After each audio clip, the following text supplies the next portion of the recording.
என்னை பின்பற்றி வா. You follow me. என்னை பின்பற்றி You follow me. ஜபத்தை கேட்கும் எங்கள் தேவா, ஆரீரருணோதயம்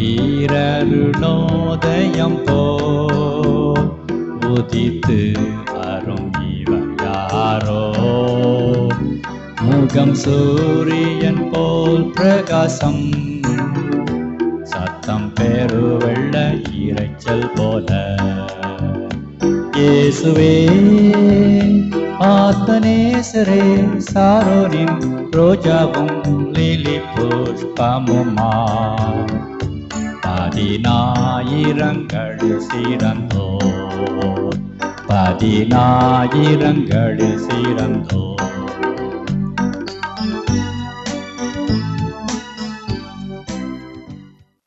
உன்னத பாட்டு 1ஆம் அதிகாரத்தை என்னோடு கூட எடுத்துக்கொள்ளுங்கள். நான் உங்களுக்கு 7வது வசனத்தையும் 8வது வசனத்தையும் நான் உங்களுக்காய் வாசிக்கிறேன். உன்னத பாட்டு 1ஆம் அதிகாரம் 7வது வசனத்தையும் 8வது வசனத்தையும் நான் உங்களுக்கு வாசிக்கிறேன். என் ஆத்தும நேசரே, உமது மந்தையை எங்கே மேய்த்து அதை மத்தியானத்தில் எங்கே மடக்குகிறீர்? எனக்கு சொல்லும். உமது தோழரின் மந்தைகள் அருகே அலைந்து திரிகிறவளைப் போல நான் இருக்க வேண்டியது என்ன? ஸ்திரீகளில் ரூபவதியே, அதை நீ அறியாயாகில் மந்தையின் காலடிகளை தொடர்ந்து போய் மேய்ப்பர்களுடைய கூடார்கள் அண்டையிலே உன் ஆட்டுக்குட்டிகளை மேயவிடு. கர்த்தருடைய நாமம் மகிமைப்படுவதாக. நான் உங்களுக்கு ஏற்கனவே சொன்னது போல முதல் 6 வசனம் மணவாட்டியினுடைய ஒரு ஆரம்ப அன்பை பற்றி நமக்கு சொல்லுகிறது. இந்த 7வது வசனத்திலிருந்து மணவாளன் மணவாட்டியினுடைய ஒரு கான்வர்சேஷன், அவர்களுடைய பேச்சுக்கள் அல்லது அவர்கள் ஒருவரை ஒருவர் பகிர்ந்து கொள்ளுதல் என்பது இருந்தாலும், மணவாட்டியினுடைய ஒரு வளருகிற ஒரு அன்பு என்று சொல்லலாம். வளருகிற, நான் முதல்ல உங்களுக்கு சொல்றேன், initial love of the bride, initial love, ஆரம்ப அன்பு. அடுத்தது 7வது வசனத்திலிருந்து வாசிப்பீர்களானால் involvement love of the bride, இந்த மணவாட்டி மணவாளனை அறிந்து கொள்ள முயற்சி செய்கிற ஒரு அன்பை குறித்து நாம் இந்த இடத்துல வாசிக்கிறோம். ஒரு ஸ்டெப் பை ஸ்டெப்பாக வருது பாருங்களேன். ஒரு ஆரம்பம், அடுத்தது அறிந்து கொள்ள வேண்டும் என்ற ஒரு அறிந்து கொள்ளுதலுக்குரிய ஒரு அடுத்த படி சொல்லப்படுகின்றது. இங்கே நாம் வாசிக்கும் பொழுது, உமது மந்தை நீர் எங்கே மேய்த்து எங்கே மடக்குகிறீர், இந்த வசனங்களெல்லாம் வார்த்தைகள்லாம் கேட்கும் பொழுது நமக்கு சாதாரணமாக வாசிக்கும் பொழுது அது சற்று நமக்கு புரியாமல் இருக்கும். ஆனால் இந்த வேத பாடத்திலே நாம் ஒரு முறையாய் அதை பின்பற்றி நாம் வாசிக்கிறோம். இத்தனை வருஷங்களாக இந்த வசனங்களை வாசித்திருப்பீங்க, ஒருவேளை அது புரியாமல் இருக்கலாம். ஆவியானவர் தாமே இன்றைக்கு நமக்கு போதிப்பாராக, நம்மோடு பேசுவாராக. இந்த வசனத்தை 7வது 8வது வசனத்தை எழுத்தின் பிரகாரமாய் நாம் முதல் கவனிப்போம். அதற்கு பின்பு இந்த ஆவிக்குரிய நிலையிலே சொல்லப்படுகின்ற காரியம் என்ன என்ற ஆவிக்குரிய நிலைக்கு நாம் போவோம். முதலாவது எழுத்தின் பிரகாரமாய் சொல்லப்படுகிறது, 2வது ஆவிக்குரிய பிரகாரமாய் சொல்லப்படுகிறது. இந்த 2 பகுதிகளையும் நாம் இன்றைக்கு கவனிக்க போகிறோம். இந்த 7-8 வசனங்கள் முழுமையாக நம்ம முடிக்க முடியாது. இருந்தாலும் நான் ஸ்லோவாக போகிறதுனால நீங்கள் தயங்க வேண்டாம், அல்லது கற்றுக்கொள்ள ரொம்ப நாள் ஆகும் போல இருக்கே அப்படின்னு பயப்பட வேண்டாம். நமக்கு என்ன கற்றுக்கொள்ளணும்னு ஆண்டவர் வச்சிருக்கிறாரோ அதை நிச்சயமாய் அவர் நமக்கு கற்றுக் கொடுப்பார். கவனிங்க, எழுத்தின் பிரகாரமாய் நான் உங்களுக்கு சொல்லுகிறேன். இந்த மணவாட்டியும் ஒரு மந்தையை மேய்க்கிற ஒரு மேய்ப்பராய் இருக்கிறபடியினாலே இந்த மணவாட்டி மணவாளனிடத்தில் கேட்கிறார், உம்முடைய மந்தையை நீர் எங்கே மேய்க்கிறீர், மத்தியானத்தில் எங்கே மடக்கிறீர்? ஏனென்று சொன்னால், என்னுடைய மந்தைக்கு ஒரு நல்ல ஒரு மேய்ச்சல் கிடைக்கவும், என்னுடைய மந்தைக்கு ஒரு நல்ல ஒரு இளைப்பாறுதல் கிடைக்கவும், மடக்குதல் என்று சொன்னால் இளைப்பாறுதல் என்ற அர்த்தம், இளைப்பாறுதல் கிடைக்கவும், நான் என்னுடைய மந்தையை நான் இத்தனை நாளாய் மேய்க்கிறேன், ஆனால் அதற்கு ஏற்ற ஒரு மேய்ச்சல் கிடைக்கல, நான் இத்தனை நாளாய் அதை மடக்கி அதற்கு இளைப்பாறுதல் தருகிறேன், ஆனால் அதற்கு ஏற்ற ஒரு இளைப்பாறுதல் அதற்கு கிடைத்தது போல தெரியவில்லை. ஆனால் என்னுடைய ஆத்தும நேசரே, நீர் அதை எங்கே மடக்குகிறீர், எங்கே நீர் மேய்க்கிறீர் என்று சொல்லி மணவாட்டி மணவாளனிடத்திலே கேட்கிற ஒரு சாயலை தான் நாம் இந்த இடத்திலே வாசிக்கிறோம். 8வது வசனத்திலே அவர் சொல்லுகிறார், ஸ்திரீகளில் ரூபவதியே, அதை நீ அறியாயாகில் மந்தையின் காலடிகளை தொடர்ந்து போய் மேய்ப்பருடைய கூடாரங்கள் அண்டையிலே உன்னுடைய ஆட்டுக்குட்டிகளை நீ மேய்த்துக்கொள் என்று சொல்லுகிறார். இதுதான் எழுத்தின் பிரகாரமாய் சொல்லப்படுகின்ற ஒரு புரிந்து கொள்ளுதல். இதை நாம் ஆவிக்குரிய ரீதியிலே நாம் கவனிக்க வேண்டும். ஆவிக்குரிய ரீதியிலே நீங்கள் அதை சரியாக விளங்கிக்கணும். சரியாக புரிந்து கொள்வதற்கு கொஞ்சம் நாம் பொறுமையாய் போவோம். இந்த மணவாட்டி மணவாளனத்தில் 2 காரியங்களை மேய்ச்சல் என்ற ஒரு வார்த்தையை சொல்லுகிறார். அதே போல மடக்குதல் என்ற ஒரு வார்த்தையை சொல்லுகிறார். மேய்ச்சல் என்று சொல்ல பொழுது ஆடுகளுக்கு தேவையான உணவு கொடுக்கின்ற ஒரு மொழிதான் மேய்ச்சல் என்று, பாஸ்டர் என்று ஆங்கிலத்தில் சொல்லுவார்கள். அதே போல மடக்குதல் அல்லது இளைப்பாறுதல் என்ற, பீஸ் என்ற ஒரு வார்த்தை வைத்துக் கொள்ளுங்களேன். இப்போ மணவாட்டி எதிர்பார்க்கிறது என்ன அப்படின்னு சொன்னால், ஒரு நல்ல மேய்ச்சலும் ஒரு நல்ல மடக்குதல் இளைப்பாறுதலும் வேண்டும். The pastor and the peace, இந்த 2 காரியங்களும் எனக்கு வேண்டும். நான் அதை எனக்கு அது தேவைப்படுகிறது. ஆகையினாலே நீர் எனக்கு அந்த வழிமுறைகளை சொல்லும் என்று சொல்லுகிறார். கவனிங்க, இது ஒரு மேய்ப்பத்துவமாய் பேசிக்கொள்ளுகிற ஒரு வார்த்தையாக இருக்கலாம். ஒரு மேய்ப்பன் இடத்துல கேட்பதை போல இருக்கலாம். நம்ம இதை ஆவிக்குரிய டெர்மினாலஜியில் பார்க்கும் பொழுது, இந்த மணவாட்டி ஆரம்பிக்கும் பொழுது எப்படி ஆரம்பிக்கிறான்னு சொன்னால், என் ஆத்ம நேசரே என்று ஆரம்பிக்கிறாள். சரிங்களா? அப்போ என் ஆத்ம நேசரே என்று ஆரம்பிக்கும் பொழுது ஆவிக்குரிய பதத்திலே நாம் அதை எப்படி விளங்கி கொள்ள வேண்டும் என்று சொன்னால், அவள் ஒரு மந்தையை மேய்த்து அந்த மந்தைக்கு உண்டான ஒரு ஆகாரத்தையும் ஒரு இளைப்பாறுதலையும் நீர் எனக்கு வழி காட்டும் என்று சொல்வதை போல இருக்கலாம். ஆனால் ஸ்பிரிச்சுவல் கைடன்ஸில் பார்க்கும் பொழுது, ஒரு மணவாட்டி ஒரு சபைக்குள்ளே வந்தவுடனே, மணவாளன் உடைய அறைகளுக்குள்ளே வந்தவுடனே, இந்த மணவாட்டி தன்னை பற்றி நினைப்பது மாத்திரமல்ல, இதற்கு அடுத்தது மணவாளனுடைய வழிகளை அறிந்து கொள்ள விரும்புகிறாள். அப்படி அறிந்து கொள்ள விரும்பும் பொழுது மணவாளனிடத்திலே அவள் என்ன கேட்கிறார் என்று சொன்னால், நான் உலகத்திலே வெளியிலே எத்தனை வருஷ காலங்களோ சில மேய்ச்சல்களை நான் தேடினேன், சில இளைப்பாறுதல்களை, சமாதானத்தை நான் தேடினேன். ஆனால் எனக்கு அவைகள் கிடைக்கவில்லை. எனக்கு அந்த சமாதானமும் அந்த இளைப்பாறுதலும் எனக்கு வேண்டும் என்பதற்காக இந்த மணவாட்டி மணவாளனிடத்தில் கேட்கிறது என்னவென்றால், என் ஆத்ம நேசரே, என் ஆத்மாவிற்கு தேவையான இளைப்பாறுதலையும் என் ஆத்மாவிற்கு தேவையான ஒரு நல்ல மேய்ச்சலையும் நான் கண்டடைவதற்கு, நான் பெற்றுக்கொள்வதற்கு நீர் அதை எங்கே நீர் கொடுக்கிறீர், நீர் அதை எப்படி நீர் கொடுக்கிறீர் என்று கேட்கிறார். நல்லா கவனிங்க, எழுத்தின் பிரகாரமாய் மேய்ச்சல் மந்தை என்று சொல்லப்பட்டாலும் ஆவிக்குரிய ரீதியிலே மணவாட்டி தன்னுடைய சொந்த ஆத்மாவிற்கு உண்டான ஒரு மேய்ச்சலை பற்றியும் தன்னுடைய சொந்த ஆத்மாவிற்குரிய ஒரு சமாதானத்தையும், ஏன் என்று சொன்னால், உலகத்திலே இருக்கும் பொழுது, தேவனை அறியாமல் இருக்கும் பொழுது நாமும் சமாதானத்தை தேடி இருக்கிறோம், ஒரு நிம்மதியை நாம் தேடி இருக்கிறோம். சில காலங்கள் கிடைக்கும், சில காலம் அது இல்லாமல் போயிடும். சில காலம் அது கிடைச்ச மாதிரி ஒரு மகிழ்ச்சி வரும், ஆனால் அது வந்த வழியிலேயே அது வேகமாய் போவதை போல அந்த சமாதானம் போய்விடும். அதே மாதிரி ஒரு மேய்ச்சல் என்று எடுத்துக்கொள்வோமே, மேய்ச்சல் என்று எடுத்துக்கொண்டோம் என்று சொன்னால், நம்முடைய மனதிற்கு, நம்முடைய குடும்பத்திற்கு அல்லது நம்முடைய சூழ்நிலைக்கு தேவைகள் எல்லாம் சந்திக்கப்படுவதை போல இருக்கும். ஆனால் கொஞ்சம் அப்படி வந்துட்டு உடனே காண போயிடும். அப்போ உலகத்திலே நான் அதை தேடினேன், எனக்கு அது கிடைக்கவில்லை. இப்பொழுது அது எனக்கு தேவை. என் ஆத்ம நேசரே, என் ஆத்மாவிற்கு உண்டான மேய்ச்சலையும் என் ஆத்மாவிற்கு தேவையான இளைப்பாறுதலையும் நீர் எங்கே தருகிறீர், அதை நான் எங்கே பெற்றுக்கொள்ளலாம்? உலகத்திலே எனக்கு கிடைக்க பெறாமல் தான் நான் உம்மை தேடி வந்திருக்கிறேன், நீர் அதை எனக்கு தருவீரா என்று சொல்லி மணவாட்டி மணவாளனிடத்திலே தன் ஆத்ம நேசர் என்று அழைப்பதற்கு காரணமே என்னவென்று சொன்னால், தன் ஆத்மாவிற்கு தேவையான ஒரு காரியத்தை அவள் தேடினாள். கர்த்தருடைய நாமம் மகிமைப்படுவதாக. இன்றைக்கு நாம் இந்த ஒரே ஒரு பகுதியை மாத்திரம் சற்று கவனமாய் நாம் கவனிப்போமே. ஆத்ம நேசர், ஆத்மாவை பற்றி இந்த மணவாட்டி பேசுகிறாள். கர்த்தருடைய நாமம் மகிமைப்படுவதாக. நான் இந்த மந்தையையும் இந்த ஆத்மாவையும் இணைத்து சொல்லுகிறேன். ஒரு மந்தையினுடைய மேய்ச்சலை தன்னுடைய ஆத்தும மேய்ச்சலுக்கு ஈக்குவலா பேசுறாருங்க இந்த மணவாட்டி. அப்படியானால் இந்த ஆத்துமா என்கின்ற ஒரு இடத்தை இன்றைக்கு நாம் சற்று தடவியாகிலும் பார்க்க வேண்டும், அதை தொட்டாகிலும் பார்க்க வேண்டும். ஏனென்றால் it's a huge and a vast subject. அது ஒரு பெரிய சப்ஜெக்ட் ஆத்மாவை பற்றி. நம்முடைய சரீரத்தில் ஆண்டவர் நம்மை ஒரு 3 விதமான கூட்டு பொருட்களால் ஆண்டவர் உண்டாக்கி இருக்கிறார். ஒன்று ஆவி, ஆத்மா, சரீரம். இந்த ஆவி, ஆத்மா, சரீரம் அப்படியே பிதா, குமாரன், பரிசுத்த ஆவிக்கு இணையாக தான் அது உருவாக்கப்பட்டது.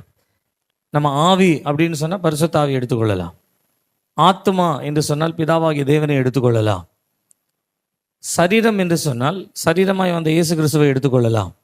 நீங்கள் இந்த சப்ஜெக்டை வச்சு தான் ஆண்டவர் ஆதி ஆகமத்தில் சொல்கிற ஒரு வசனம் இன்றைக்கு நமக்கு அது பிரயோஜனமாக இருக்கும். இந்த ஆதாமும் ஏவாளும் தவறு செய்த பின்பு, பாவம் செய்த பின்பு அல்லது கீழ்ப்படியாமையில் போன பின்பு ஆண்டவர் அந்த ஏதேன் தோட்டத்தை பண்படுத்துவதற்கு முன்பாக ஒரு வார்த்தை சொல்லுவார். நீங்கள் 3ஆம் அதிகாரம் 22வது வசனத்தை வாசிப்பீர்களானால், ஆதி ஆகமம் 3ஆம் அதிகாரம் 22வது வசனத்தை நீங்கள் வாசிப்பீர்களானால் வாசிங்க. பின்பு தேவனாகிய கர்த்தர், இதோ மனுஷன் நன்மை தீமை அறியத்தக்கவனாய், நன்மை தீமை அறியத்தக்கவனாய் நம்மில் ஒருவரை போல் ஆனான். நம்மில் ஒருவரை போல் ஆனான். அந்த வசனத்தை, அந்த வார்த்தையை கவனி. நம்மில், நம்மில். இப்போ ஆண்டவர் எனக்குள்ளே இப்போ நான் எனக்குள்ளே நான் பேசிக்கிறேன். எப்படி பேசிக்குவேன்னா, இந்த பசங்க என்ன மாதிரியே பண்ணுறானுங்க, இந்த பசங்க என்ன மாதிரியே கிண்டல் பண்ணுறானுங்க, என்னை மாதிரியே ஓடுறானுங்க, என்னை மாதிரியே பேசுகிறானுங்க, என்ன மாதிரியே. நான் நம்மை போலவே இந்த பிள்ளைகள் பண்ணுகிறாரு அப்படின்னு சொன்னால், நம்மைன்னு சொன்னால் இன்னொருத்தரை சேர்த்து. இப்போ நானும் பாஸ்டம்மாவும் இருக்கோம், 2 பேரும் சேர்ந்து இருக்கும்போது நான் சொல்லுவேன், நம்மளை மாதிரியே இருக்காங்க நம்ம பிள்ளைங்க, அப்படி சொல்லலாம். அப்போ தனிமையாக இருக்கும்போது என்னை, 2 பேரா 3 பேரா இருக்கும்போது நம்மை. ஆண்டவர் இங்கே சொல்றாரு, நம்மை போல ஒருவரானான். அப்படின்னா எப்படி இந்த ஆவி, ஆத்மா, சரீரம் என்பது பிதா, குமாரன், பரிசுத்தாவி என்று சொல்லப்படுகின்றவைகளுக்கு ஒரு ஒரு ஒரு சரியான அமைப்பாய் இரண்டும் தேவன் எப்படி 3 விதங்களிலே செயல்படுகிறவராய், தன்னை வெளிப்படுத்துகிறவராய் இந்த உலகத்திற்கு கொண்டு வந்தாரோ, அதே ஆண்டவர் நம்மை உருவாக்கும் பொழுது 3 விதங்களிலே நம்மை உருவாக்கினார். அதிலே ஆவி, ஆத்மா, சரீரம். இந்த ஆத்மா, ஆவி, சரீரம் என்றால் என்ன? இதை மாத்திரம் நம்ம பார்த்தோன்னா அது ஒரு 2 மாதத்துக்கு நம்ம கவனிக்கணும். அதனால் ஆவியை விட்டுருவோம், சரீரத்தை விட்டுருவோம். இன்னைக்கு இருக்கிற சப்ஜெக்ட் ஆத்மாக்குள்ள மாத்திரம் வரும். இந்த ஆத்மா என்றால் என்ன? ஆத்துமீகம் என்று சொல்லுகிறார்களே, வேதத்திலே இந்த ஆத்மாவை பற்றி என்ன சொல்லப்பட்டிருக்கிறது? நீங்கள் தெசலோனிக்கேயர்ல 1 தெசலோனிக்கேயர் 5ஆம் அதிகாரம் 23வது வசனத்தை நீங்கள் வாசிப்பீர்கள் என்று சொன்னால், அந்த இடத்துல ஆவி, ஆத்மா, சரீரம் என்று சொல்லி 3 காரியங்களை குறித்து அப்போஸ்தலனாகிய பவுல் தெசலோனிக்கே பட்டணத்திற்கு எழுதுகிறார். வாசிங்க. சமாதானத்தின் தேவன், 5ஆம் அதிகாரம் 23வது வசனம். சமாதானத்தின் தேவன் தாமே உங்களை முற்றிலும் பரிசுத்தமாக்குவாராக, உங்கள் ஆவி, ஆத்மா, சரீரம் முழுவதும், உங்கள் ஆவி, ஆத்மா, சரீரம் முழுவதும் நம்முடைய கர்த்தராகிய இயேசு கிறிஸ்து வரும்பொழுது குற்றமற்றதா இருக்கும்படி காக்கப்படுவதாக. நம்ம ஆவி, ஆத்மா, சரீரம் இயேசு கிறிஸ்து வரும்பொழுது எப்படி இருக்கணுமா? குற்றமற்றதாய். இப்போ நான் பொதுவாக கேட்குறேன், இயேசு கிறிஸ்து வராருன்னு வைத்துக்கொள்ளுங்களேன், நீங்கள் குற்றமற்றவர்களாக இருக்கிறீர்களா அப்படின்னு கேட்டால், நம்ம உடனே நம்முடைய இருதயத்தில் ஒருவேளை கர்த்தர் நம்மை குற்றமற்றவர்களாய் வழி நடத்துகிற ஒரு நல்ல ஒரு சூழ்நிலையை நம்ம சொல்லிடுவோம், நம்ம குற்றமற்றவர்களாக இருக்கிறோம். இங்கே பவுல் பிரித்து சொல்கிறார் பாருங்க, உங்கள் ஆவியில் குற்றமற்றவர்களாக இருக்கணும், உங்கள் ஆத்மாவில் குற்றமற்றவர்களாக இருக்கணும், உங்கள் சரீரத்தில் குற்றமற்றவர்களாக இருக்கணும். அப்போ இந்த ஆவி, ஆத்மா, சரீரன்ற ஒரு பகுதியை வேதத்தில் எவ்வளவு அழகாய் பகுத்து சொல்லப்படுகிறது. நீங்கள் 10ஆம் அதிகாரத்திலே மத்தேயு எழுதின சுவிசேஷம் 10ஆம் அதிகாரத்தை வாசிப்பீர்களானால், அதுல 28வது வசனத்திலே இப்படியாய் சொல்லப்படுகிறது, ஆத்துமாவை கொல்ல வல்லவர்களா இராமல் சரீரத்தை மாத்திரம் கொல்லுகிறவர்களுக்கு நீங்கள் பயப்பட வேண்டாம். பாருங்க, ஆண்டவர் பிரிச்சு சொல்றாரு பாருங்க, ஆத்துமாவை கொல்லுகிறவர்களுக்கு வல்லவர்களாய் இராமல் சரீரத்தை மாத்திரம் கொல்லுகிறவர்களுக்கு நீங்கள் பயப்பட வேண்டாம். நீங்கள் பயப்பட வேண்டாம். ஆத்துமாவையும் சரீரத்தையும் நரகத்திலே அழிக்க வல்லவருக்கே பயப்படுங்கள். ஆத்துமாவையும் சரீரத்தையும் நரகத்திலே தள்ளி அழிக்க வல்லவருக்கே நீங்கள். அப்படின்னா ஆத்துமாவையும் சரீரத்தையும் ஆண்டவர் பிரிச்சு பேசுறார்.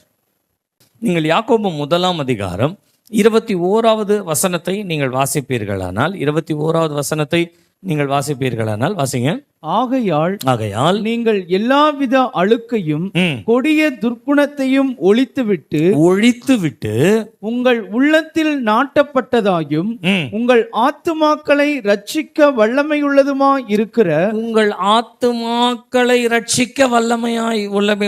இருக்கிற வசனத்தை சாந்தமாய் ஏற்றுக்கொள்ளுங்கள். அப்போ வசனத்தை நீங்கள் சாந்தமாய் ஏற்றுக்கொள்ளுங்கள். ஏன் என்று சொன்னால், உங்கள் ஆத்துமாவை ரட்சிக்க. அப்படின்னா நீங்க முதலாவது சரீரத்துல ரட்சிப்பு அடைஞ்சிங்க. எப்படி அடைஞ்சிங்கன்னு சொன்னா, ஒருவேளை சரீர வியாதியிலிருந்து விடுதலையாயிருக்கலாம், நோயிலிருந்து விடுதலையாயிருக்கலாம், கடன் பிரச்சனையிலிருந்து விடுதலையாயிருக்கலாம், அல்லது இயேசுவை பற்றி அறிய வேண்டும் என்ற விருப்பத்தினாலே, சரீர முயற்சியினாலே நீங்கள் ஏதோ ஒரு காரியத்திலே கர்த்தரை அறிய வேண்டும் என்று விரும்பி, அல்லது நீங்கள் ஏதாகிலும் ஒரு ஆலயத்துக்கு போய், அல்லது ஏதாகிலும் வசனங்கள் கேட்கிற இடத்துல ஆண்டவரை பற்றி சரீரத்தின் மூலமாய் நீங்கள் ஆண்டவரை ஏற்றுக்கொண்டிருக்கலாம். இங்கே சொல்லப்படுகிறது, உங்கள் ஆத்துமாவிலே ஒரு ரட்சிப்பை உண்டாக்குகிறது வேதனுடைய வசனம். வேத வசனம் சொல்லும் பொழுது, அப்போ ஒவ்வொரு முறையும் வேத வசனத்தை கேட்க கேட்க நம்முடைய ஆத்துமாவுக்கு ஒரு ரட்சிப்பு உண்டாகிறது. ஆத்தும ரட்சிப்பு. நாங்கள் முந்தின காலத்தில் இந்த அவுட்ரீச் மினிஸ்ட்ரி போகும் பொழுது ஒரு பாட்டு ஒன்று இருக்குது, ஆத்தும ரட்சிப்பை நீ அடையும்படி நாடு, இயேசு உன் உள்ளே வர இன்றைக்கே மன்றாடு. ஆத்தும ரட்சிப்பை பற்றி பேசுகிறது.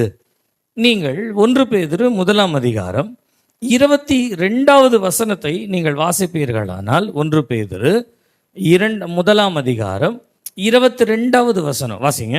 ஆகையால் நீங்கள் மாயமற்ற சகோதர சிநேகம் உள்ளவர்களாகும்படி ஆவியினாலே சத்தியத்திற்கு கீழ்ப்படிந்து உங்கள் ஆத்துமாக்களை சுத்தமாக்கி கொண்டவர்களா இருக்கிறபடியால், உங்கள் ஆத்துமாக்களை சுத்தமாக்கி கொண்டவர்களா இருக்கிறபடியினால் அப்படின்னு சொன்னா, ஒரே வார்த்தையில சொல்றேன், ஆத்தும சுத்திகரிப்புன்னு ஒண்ணு இருக்கு, சரீர சுத்திகரிப்புன்னு ஒண்ணு இருக்கு, ஆத்துமாவை சுத்திகரிக்கிற சுத்திகரிப்புன்னு ஒண்ணு இருக்கு. நீங்கள் அதே 1 பேதுரு 4ஆம் அதிகாரம் 19வது வசனத்தை நீங்கள் வாசிப்பீர்களானால், 4ஆம் அதிகாரம் 19வது வசனம் வாசிங்க. ஆகையால் தேவனுடைய சித்தத்தின்படி பாட அனுபவிக்கிறவர்கள் நன்மை செய்கிறவர்களாய் தங்கள் ஆத்துமாக்களை உண்மையுள்ள சிருஷ்டிகர்த்தாவாகிய அவருக்கு கொடுக்க கடவர்கள். ஆத்தும ஒப்பு கொடுத்தலை பற்றி பேசுகிறார். நீங்க பாருங்க, ஒவ்வொரு ஆத்தும ரட்சிப்பை பற்றி சொல்லுகிறது, ஆத்ம சுத்திகரிப்பை பற்றி சொல்லுகிறது, ஆத்மாவினுடைய ஒப்பு கொடுத்தலை பற்றி சொல்லப்படுகிறது.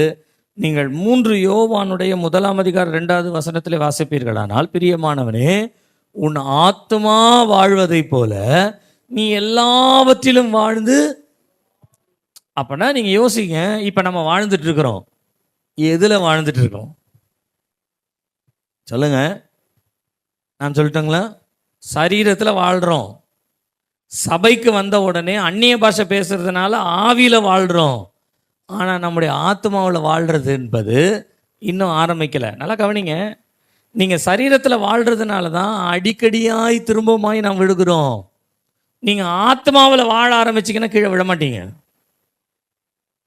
ஆகையினாலதான் நம்முடைய முன்னோர்கள் எல்லாம் எப்படி ஜெபிச்சாங்க அப்படின்னு சொன்னா, சங்கீதக்காரன் ஜெபிக்கும் பொழுது, அல்லது தன் சங்கீதத்தை 42ஆம் சங்கீதத்தில் பாடும் பொழுது, மானானது நீரோடை வாஞ்சிப்பதை போல தேவனே என்னுடைய ஆத்மா உம்மை வாஞ்சிக்கிறது அப்படின்னு சொல்ல, உம்மை வாஞ்சிக்கிறது. இப்ப ஆத்மா ஆண்டவரையே வாஞ்சிக்கிற இந்த வாஞ்சைக்கு 4வது வசனத்தில் சொல்லுகிறார், நான் கர்த்தருடைய ஆலயத்திலே போகின்ற நாளை நான் சிந்தித்து பார்க்கிறேன். அப்போ கர்த்தருடைய ஆலயம், அவனுடைய பிரசன்னத்தை பற்றினதான ஒரு ஆத்ம தாகம் வருகிறது. இந்த ஆத்ம தாகம் அவருக்கு இருக்கிறதுனால இந்த ஆத்ம தாகம் என்ன பண்ணுச்சுன்னா வளர வளர வளர தனக்குள்ளே அதை வளர்த்து கொள்ள ஆண்டவர் ஒரு நாளிலே இந்த தாவீதை ராஜாவாய் மாற்றினார். ராஜாவா மாற்றி அவர் ஒரு வீட்டில் செட்டில் ஆன உடனே அந்த ஆத்மா எதை தேடு தெரியுங்களா?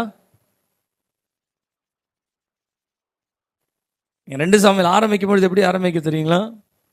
தாவீது சொல்றாரு, சவுலுடைய நாட்களிலே கர்த்தருடைய உடன்படிக்கையை நாம் தேடாமல் போனோம், அதை எப்படி ஆகிலும் நகரத்துக்கு கொண்டு வரணும். ஃபர்ஸ்ட் ஸ்டெப் அவர் எடுக்கிறார். ஃபர்ஸ்ட் ஸ்டெப்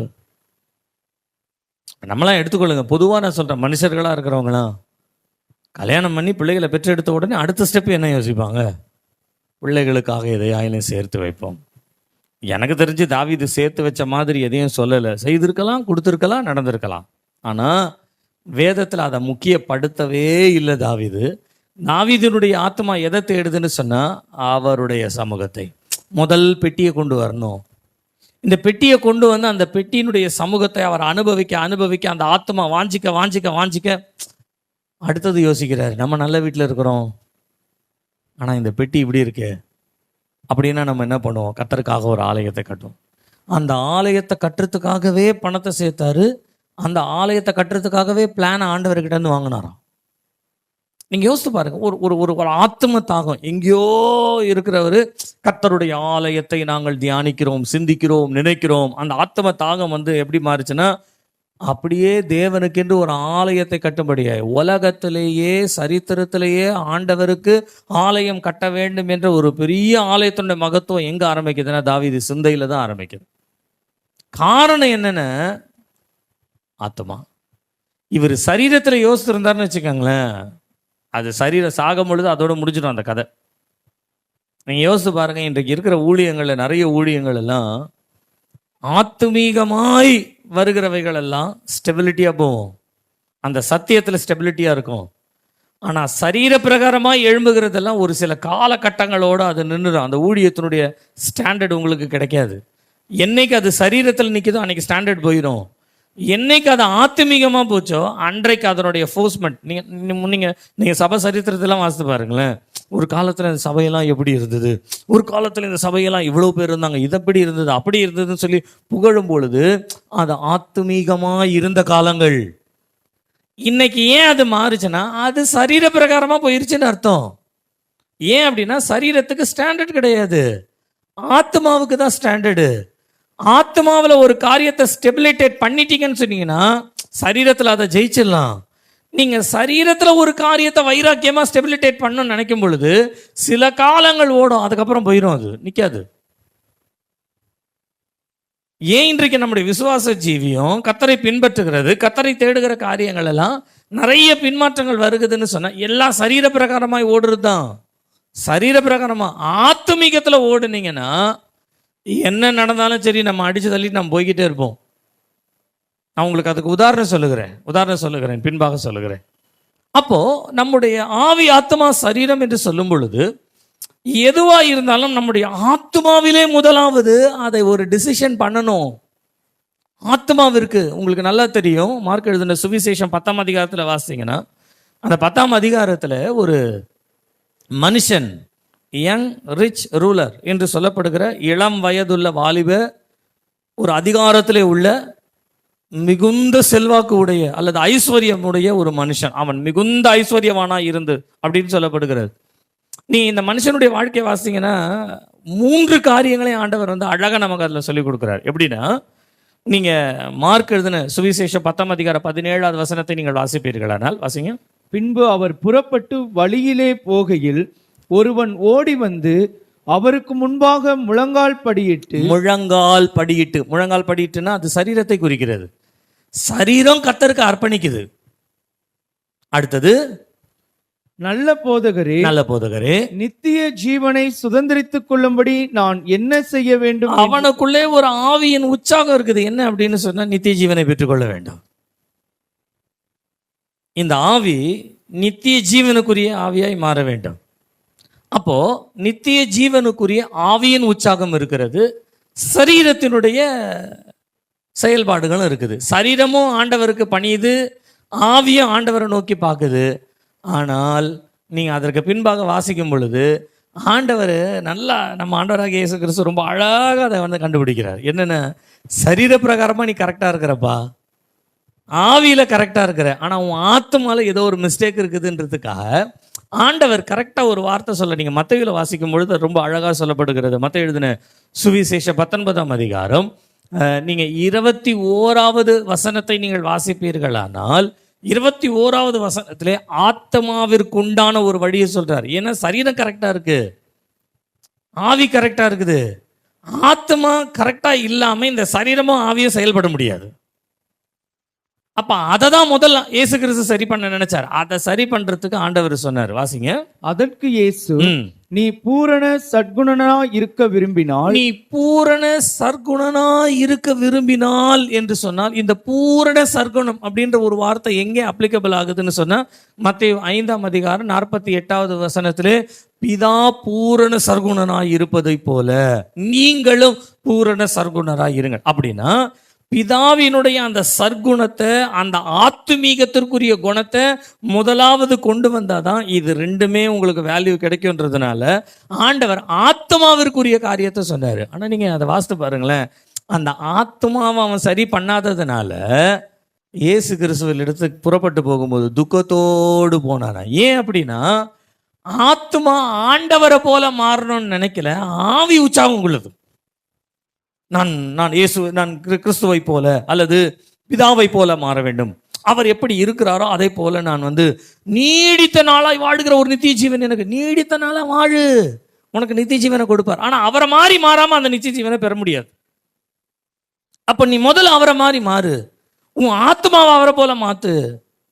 ஆனால் அவனோ மிகுந்த ஐஸ்வர்யம் உள்ளவனாக இருந்தபடியினால, சில நேரங்களில் கவனிங்க பைபிள் ஸ்டடின்றதுனால சொல்கிறேன், சில நேரங்களில் ஊழியங்களை பார்க்கும்போது ரொம்ப உற்சாகமாக இருக்கும், கடன்னு வளர்ந்த மாதிரி இருக்கும், தொட்டா அற்புதம் நடக்கும், அதிசயம் நடக்கும், செத்தவங்களை எழுப்புவாங்க, இதெல்லாம் ஆவியும் சரீரமும் நல்லா செய்யும். ஆனால் ஆத்துமீகத்துக்குள்ளே வந்துட்டீங்கன்னா ஆண்டவருக்கும் அவங்களுக்கும் நிறைய இடத்துல சம்மந்தம் இருக்காது.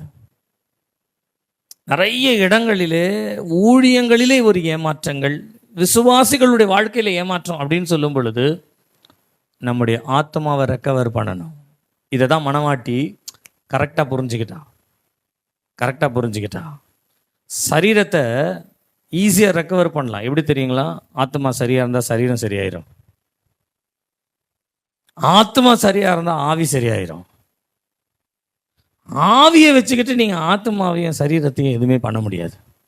ஆவி உற்சாகம் உள்ளது தான், மாம்சமோ ஆவியை வச்சுட்டு இந்த மாம்சத்தெல்லாம் ஒன்றையும் பண்ண முடியாது. ஆனால் நீங்கள் ஆத்மாவை கரெக்ட் பண்ணுங்களேன், அந்த ஆத்மா என்ன பண்ணணும், ஆட்டோமேட்டிக்காக ஆவியை டிசைன் பண்ணும். ஆவியை டிசைன் பண்ணோடனே ஆட்டோமேட்டிக்காக சரீரம் டிசைனிங் ஆயிரும். இதை தான் மனவாட்டி இந்த இடத்துல சபைக்கு சொல்லி கொடுக்குறான். ஒரு நல்ல மனவாட்டியாய் நீங்களும் நானும் மாறணும்னா நம்முடைய ஆத்மா நம்முடைய நேசரை சார்ந்து வரணும். நீங்களாம் யாருன்னு கேட்டால் நாங்கள் கிறிஸ்தவர்கள், சர்ச்சுக்கு போகிறவர்கள், பைபிள் எடுக்கிறவர்கள், இதெல்லாம் சரீரத்தில் தேவை இருக்கட்டும், நல்லது தான், சந்தோஷம்தான். அதே கிறிஸ்தவர்கள் சபைக்குள்ளே வந்த உடனே நாங்களாம் ஆவிக்குரியவர்கள், நல்ல அபிஷேகத்தில் நிறைஞ்சி நல்ல அந்நிய பாஷையில் பேசுங்க, நல்லது தான், தேவைதான். ஆனால் இது ரெண்டுத்துக்குமே வேல்யூ எங்கே இருக்குது தெரியுங்களா? உங்கள் ஆத்மா ஆண்டவரோடு இருக்கணும், நம்முடைய ஆத்மா ஆண்டவரோடு இருக்கணும். நம்முடைய ஆத்மா ஆண்டவரை சார்ந்து வரும் என்று சொன்னால், நான் சொல்கிற தப்பாக எடுத்துக்காதீங்க, எங்கே சுற்றினாலும் பாஸ்டர் அங்கே தான் வராரு அப்படின்ற மாதிரி யோசிக்காதீங்க. உங்கள் ஆத்மா ஆண்டவரோடு இருக்கிறது என்று சொன்னால் சங்கீதக்காரன் சொல்கிறாரு, 119ஆம் சங்கீதத்தில் வாசிக்கும் பொழுது, அந்த காலம் சமயத்திற்கு முன்னே உம்முடைய வசனத்தை தியானிக்கும்படி என் கண்கள் விழித்து கொள்ளுகிறது.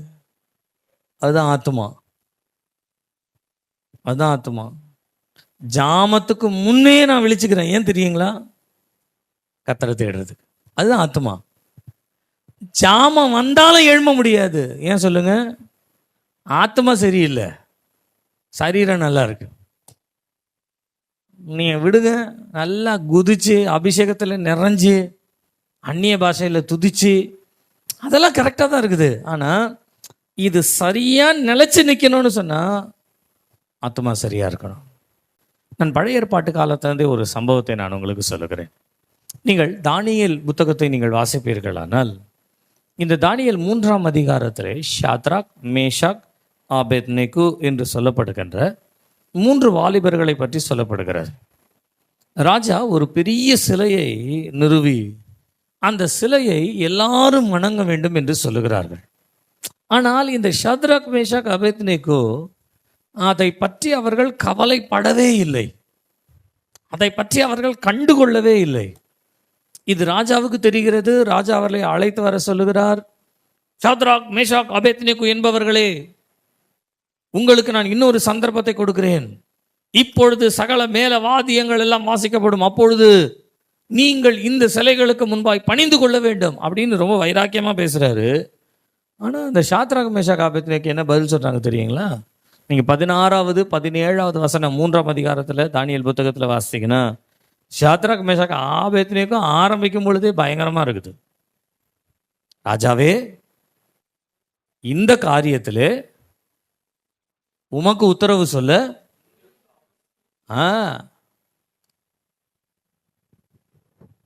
இன்னைக்கு நம்ம கூட இந்த வசனத்தை யூஸ் பண்ணலாம். ஏன் தெரியுங்களா? ஏற்கனவே ஷாத்ராக், மேஷாக், ஆபேத்நேகு யூஸ் பண்ணதுனால நம்ம யூஸ் பண்ணிக்கலாம். அவங்கள வச்சு நம்ம பிழைச்சிக்கலாம். அன்னைக்கு காப்பாற்றினார்ல, இன்னைக்கு காப்பாற்றுவார்னு பிழைச்சிக்கலாம். ஆனால் அவங்களுக்கு முன்மாதிரி எதுவுமே கிடையாது. அவங்க நிற்கிறாங்க. இப்போ உமக்கு இந்த காரியத்தில் உத்தரவு செல்ல அவசியமில்லை. நீர் செய்த இந்த பொருசலையும் வணங்க முடியாது சொல்லிட்டு அவங்க அடுத்த வார்த்தை சொல்றாங்க. அடுத்த வசனத்தில், நாங்கள் ஆராதிக்கிற எங்கள் தேவன் தப்புவிக்க வல்லவராய் இருக்கிறார். ஒருவேளை அவர் இந்த அக்கினி சூளைக்கு எங்களை தப்புவியாமல் போனாலும் இந்த சிலையை வணங்க மாட்டேன். இவ்வளவு ஒரு ஸ்ட்ராங்கான அல்லது இவ்வளவு ஒரு ஸ்ட்ராங்கான ஒரு வார்த்தைகளை வைராக்கியத்தோடு அவர்கள் சொல்லுகிறார்கள் என்று சொன்னால், இது சும்மா வாயிலிருந்து வர வார்த்தை கிடையாது, இல்லை ஆவியின் உற்சாகத்திலிருந்து வர்றதில்ல. அவங்க ஆத்மாவில் ஆண்டவரை சரியா அவங்க கைடன்ஸ் பிடிச்சிட்டாங்க. சரியா சொல்றாங்க, எங்கள் ஆண்டவர் எங்களை தப்புவிப்பார்.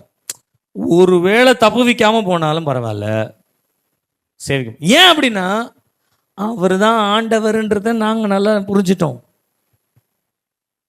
ஆத்ம நேசர் என்று சொல்லும் பொழுது ஆத்மாவிலே தேவனை சரியாய் அவர்கள் அறிந்து கொண்டபடியினாலே அன்னைக்கு தைரியமா சொன்னாங்க, என்ன நடந்தாலும் சரி ஆண்டவர் தான். அல்லேலூயா, அல்லேலூயா, அல்லேலூயா. இன்னைக்கு நம்ம கூட அப்படிதான் சொல்றோம், என்ன நடந்தாலும் நம்புவேன் என் நேச மீட்பரை, யார் கைவிட்டாலும். நல்லா தான் இருக்க பாட்டெலாம் பாடும் பொழுது, அது பாடுற நேரத்தில் அந்த கொடுக்குற மியூசிக்னுடைய அப்படி ஸ்லோவாக கொடுத்தோன்னே கண்ணில் கண்ணீரெல்லாம் வரும், இருதயெல்லாம் பொங்கும். அப்படியே ஆண்டவரை நம்பி ஆண்டவர் பாதத்தை பிடிச்சி ஆண்டவரே கதின்ற மாதிரி இருக்கும் இங்கே. ஆனால் வீட்டுக்கு போன உடனே பொசுக்குன்னு போயிடும் எல்லாமே. ஏன் அது போகுதுன்னா, சரீர பிரகாரமாக வாழ்கிற வாழ்க்கை. சரீர பிரகாரமாக நான் உங்களுக்கு ஒன்றே ஒன்று சொல்லிட்டாங்களா, நீங்கள் ஒரு காரியத்தை முயற்சி பண்ணுங்களேன், ஆத்மாவில் ஆண்டவரை அறிந்து கொள்வதற்கு உங்களுக்கு ஒரு வாய்ப்பு கிடைக்கும். ஒன்றே ஒன்று, அதாவது ஒரு சில ஸ்பிரிச்சுவலான காரியங்கள் எல்லாம் நம்ம அனுபவிக்கும் போது தான் அது நமக்கு புரியும். அதனால் நான் எல்லாத்தையுமே சொல்ல முடியாது. உங்களுக்கு ஒரே ஒரு வழி சொல்கிறேன், நீங்கள் ஆத்மாவில் ஆண்டவரை அறிந்து கொள்ளணும், சரியாக பிடிச்சுக்கொள்ளணும். ஒரு எந்த சந்தர்ப்பத்திலையும் ஆண்டவரை விட்டு கொடுக்காதீங்க. நீங்கள் ஈஸியாக ஆத்மாவில் ஆண்டவரை அறிஞ்சு கொள்ளலாம், எந்த சந்தர்ப்பத்திலையும் விட்டு கொடுக்காதீங்க. இவங்க அதானே செய்கிறாங்க. ஒருவேளை எங்கள் தேவன் எங்களை இந்த அக்கினி சூளைக்கு காப்பாற்றாமல் போனாலும், நம்ம அப்படி சொல்லுவோமா? சொல்ல முடியாது. நம்ம வைராக்கியம், ஆண்டவர் செய்வார், ஆண்டவர் கொடுப்பார், ஆண்டவர் பண்ணுவார். 20 வருஷம் 30 வருஷம் ஆனாலும் அது அப்படியே தான் சொல்லிக்கிட்டே தான் இருப்போமே ஒழிய அந்த நிறைவேறுதல் வரலன்னு சொன்ன ரீசன் என்னன்னா, நம்முடைய ஆத்மா இன்னும் ஆண்டவரை அறிந்து கொள்ள வேண்டிய விதத்தில் சரியா இன்னும் அறிந்து கொள்ளவில்லை. பரிசுத்தவான்கள்லாம் பழைய ஏற்பாட்டில் அதைத்தான் அவங்க மெயின் பண்ணாங்க. புதிய ஏற்பாட்டு காலத்திலும் சொல்லுகிறேனே, பரிசுத்தவான்கள் அதைத்தான் அவங்க முக்கியத்துவம் படுத்துறாங்க. அவர்கள் கண்டு கொண்டார்கள், அவர் அதை அடைந்து கொண்டார்கள்.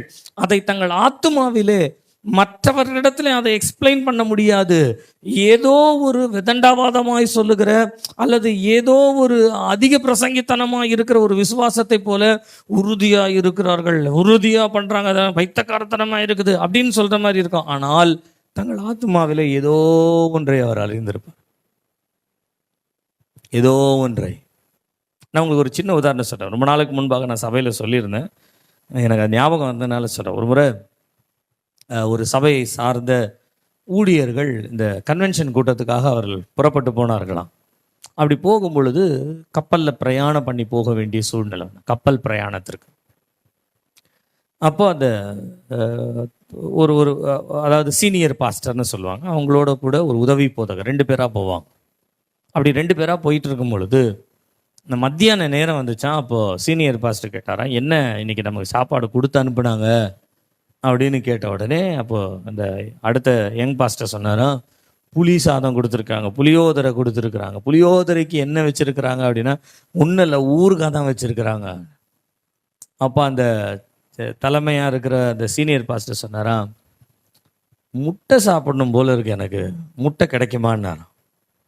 அப்போ இவர் சொன்னாராம், நம்ம கப்பலில் இருக்கோம், இங்கே யார் கோழி பண்ண வச்சுருக்குறாங்க, இங்கேருந்து நான் முட்டை வாங்கிட்டு வரதுக்கு, அதெல்லாம் முட்டை இருக்கா? இப்போ அவர் சொன்னாரா, இல்லை மோனே, முட்டை எனக்கு வேணும், எனக்கு அது என்னன்னு தெரியல, சாப்பிடணும் போல் ஒரு விருப்பம் இருக்குது, அதனால் எனக்கு முட்டை வேணும்னாராம். அப்போ இவர் நினச்சாராம், நம்ம ஆள் என்னன்னு தெரியல, முட்டை வேணும்னு சொல்லி இவர் உட்காந்துட்டு இருக்கிறாருன்னா என்னத்தை சொல்கிறது, இதெல்லாம் நமக்கு ஒன்றும் வாய்க்கிற மாதிரி தெரியல. அவர் சாப்பிட்டா தானே நம்ம சாப்பிட முடியும், அவர் முட்டை வர வரைக்கும் சாப்பிட்ற மாதிரி இல்லை, முட்டை வர வரைக்கும் சாப்பிடணும் நமக்கும் சோறு கிடைக்காது. அதனால் இந்த துணை போதகர் என்ன பண்ணாரோ, வேறு பயங்கரமான வயிற்றுச்சல்ல, ஐயா ரொம்ப பசிக்குது, நீங்கள் சாப்பிடாம நான் சாப்பிட முடியாது, தயவுசெய்து சாப்பிடுங்க, ஊருக்காக தானே கொடுத்துருக்காங்க. இல்லை மோனே, எனக்கு ஒரு முட்டை வேணும் அப்படின்னாரு. போ, இன்னைக்கு சோறும் கிடையாது, நமக்கு கிடைக்கிறதே புளியோதரை, இதில் வேற இவர் முட்டை வேணும், அப்புறம் அண்டங்காக்கா வேணும்னா எங்கேருந்து நம்ம போகிறது? இது கப்பல், இது வெளியில் எங்கேயாவது இருந்தால் பரவாயில்ல, போய் வாங்கிட்டு வந்து செஞ்சுக்கணும். இது கப்பலில் போய் எங்கே நம்ம கேட்குறது? அவர் இன்னைக்கு கதை அவ்வளோதான் அப்படின்ட்டு அவர் சொன்னாராம், பசிக்குதுன்னு, போய் ஜோம் ஒன்று முட்டை வேணும்னாராம். ஐயோ, ஜோம் ஒன்று முட்டை, பசியாக இருக்கிற நேரத்தில் ஜோம் ஒன்று முட்டை வரும். இவர் வாண்டு நம்ம இதே சோத்திரம் சோத்திரம் சோத்திரம் சோத்திரம் சோத்திரம் அப்படி சோத்திரம் சொல்லிகிட்டே இருக்கும் பொழுது ஒரு தாயார் ஒருத்தவங்க வந்து அவரை தேடி வந்து அவர்கிட்ட சொன்னாங்களாம், எனக்கு ஒரு உதவி செய்யணும் நீங்கள் அப்படின்னாங்க. நீங்கள் பாஸ்டர் தானே, ஊழியம் தானே செய்கிறீங்க அப்படின்னு சொல்லி அவங்க விசாரித்த உடனே ஆமாம் ஊழியம் செய்கிறேன். அப்போ அவங்க சொன்னாங்களாம், என் மகனுக்கு என்னன்னு தெரியல, திடீர்னு அவன் வந்து ரொம்ப வயிறு வலியினால் அவன் கஷ்டப்படுறான், எனக்கு என்ன சொல்கிறது, எப்படி சமாதானப்படுத்துறதுன்னு தெரியல, என்ன கொடுக்குறதுனே தெரியலை.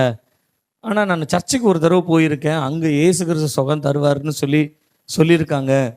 இந்த இடத்துல இப்போது அவனுக்கு சுகம் இயேசு கிறிஸ்து தான் தரணும், நீங்கள் வந்து ஒரு ஜெபம் பண்ணால் போதும் அப்படின்னு சொன்னபோது, அப்போ அந்த அம்மா ஜெபம் பண்ணுங்கன்னு சொன்ன உடனே இவர் போய் அந்த பிள்ளைக்கு ஜெபம் பண்ணுவாராம்.